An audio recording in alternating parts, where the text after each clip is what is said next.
came through this morning weren't even characterized as severe. Had the hail been larger, the winds been higher, or we had some tornadoes, maybe then they would have been characterized as that, but really just some general thunderstorms, albeit strong ones.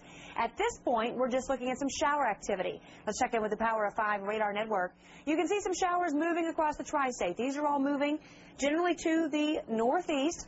As far as precipitation that we've seen so far today, it's kind of all over the board. Seeing some of the highest totals though right in the Cincinnati area.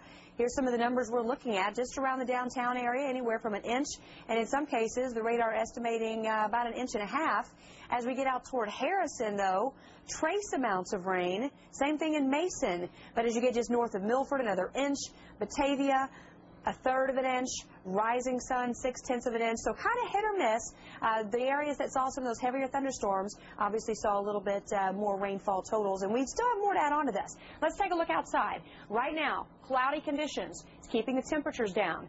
We do expect, though, that over the next several hours, those clouds are going to start to thin out. Let's go to the Power of 5 radar network. Show you what we're looking at here. Here's a wider view. You can see the back edge of the showers very clearly there. The latest data showing the back edge just off to our south and west. And also, here's what's interesting to note.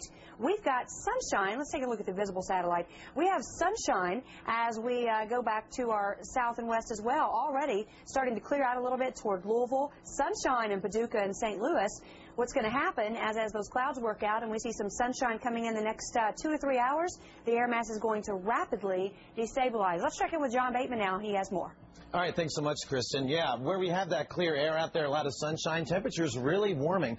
Already into the middle 60s in St. Louis, 68 in Paducah, Louisville at 63, while we are relatively mild, a bit cooler, coming in with 57 degrees.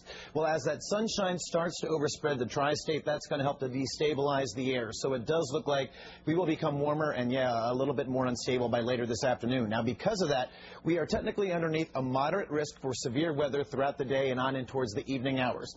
What does that mean for us? Well, it looks like we could see some damaging winds, some large hail, possibly isolated tornadoes. Now, the good news is, if you want to find any in this, is that the best chances for some of that larger hail and some of those isolated tornadoes should be just off towards our south as you head into southern Kentucky on in towards the Tennessee Valley as well. But right now, we've got to get rid of those clouds to really start seeing some unstable air coming back into the picture. And if that does not happen, this forecast could change a little bit. But as of now, this is what we expect. And with your evening forecast, let's send it over to Kristen with more.